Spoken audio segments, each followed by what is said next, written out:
Hey everyone, welcome back to another video. Today we're going to be taking a look at 2 ways that you can make your vertical video look better for social media. So let's get started. So the first thing you want to do is find your clip. So this is, I already have it marked here, 2 little sections from one of our recent services of a clip that we wanted to use. So we're going to go ahead and select this. We're going to Control C to copy. We're going to Control N then to open up your new sequence settings. We're going to call this social clip.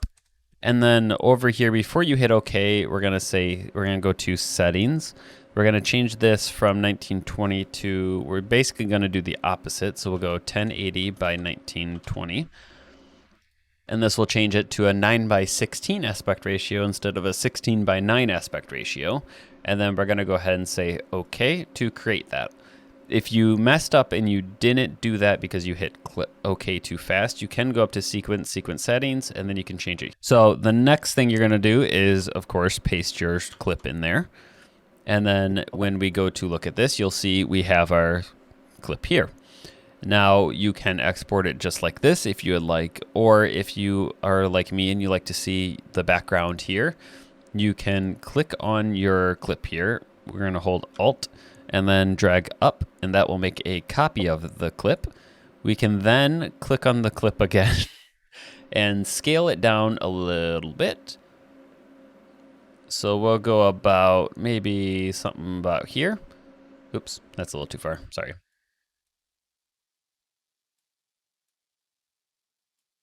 All right, so we'll go about right there. And then you'll see now you can see his feet twice here, which, you know, kind of looks kind of funny. It looks like his legs are going a little far there. So we're going to click on the bottom clip here. We're going to click on effects, and then we're going to look up a blur. And you're going to want the Gaussian blur. So double click that to add it. And then you can see here the blurriness is currently set to 0. So we're going to turn this up to about 70.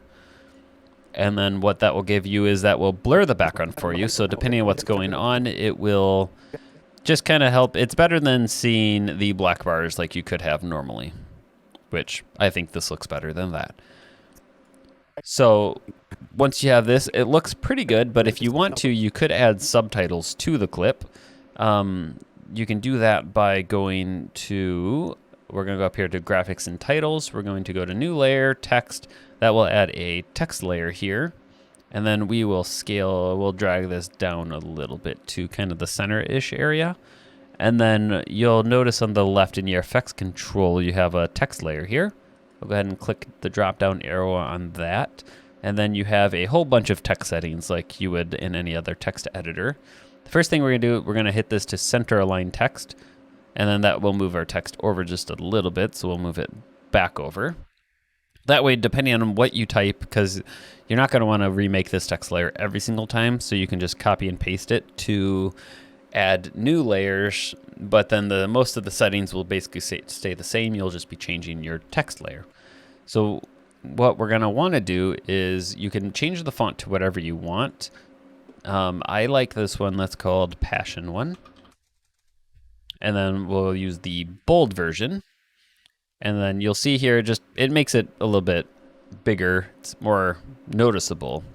And then for your color, you can change that to whatever you want. We could do like a light blue color. And then the color is nice for the fill, depending on who's talking. If there's multiple people, you can have, you know, different colors for different people. So that way it's more noticeable as to who is talking if you were listening to it without sound. And then we're going to turn the stroke on. We're going to turn the stroke to black.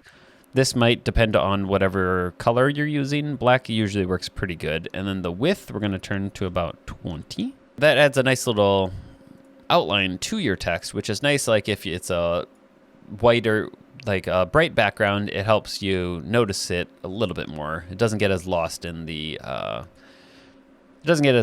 background, which can make things rather difficult. The next thing we're going to do is we can add a little bit of animation to this.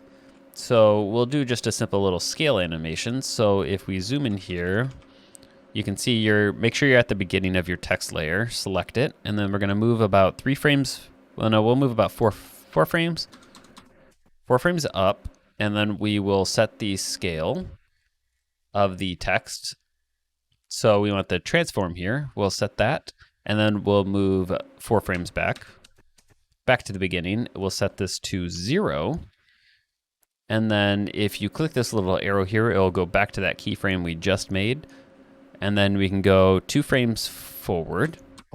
We'll set this to about 130. And then we'll go another 2 frames with the right arrow. And then we'll set this back to 100. And then what that does, it adds a little bit of motion, so when he's talking, it will pop the text up, which is a lot better than it just kind of cutting in there like it would normally. If they're talking and they say a lot of words, so like if we copy and then paste that a couple times, you can have where it goes like, so it kind of keeps popping the words up, so that way it draws your attention to it, so that way you know, keeps the engagement up, which is always good. All of the stuff that... And then the end, you can add the same thing to the end, or you can kind of just let it trail off and disappear, which isn't too bad normally. To edit the text though, all you do is you just double click on here, and then you can type it to whatever words they're saying, or if there's like a specific point that you want to get across, like maybe every couple words or something, you can kind of... all of the stuff that... yeah, get it going like that. And then, of course, the size and all that stuff is completely up to you. So if you want your text size up larger, that would be this little dial right here, so you can make it bigger. So if you want bigger words, smaller words is usually a little bit better because then you can fit a little bit more in there. But normally 3 to 4 words is more than enough per little transition there. So let me know down below if you have any questions on the video, or if you have anything else that you have questions about for some videos. Let me know down below, and I will be sure to try to get to it. Be sure to check out some more. We have a whole playlist that I will link here that has a bunch of, you know, Adobe related videos. Thanks for watching, and we'll see you next time.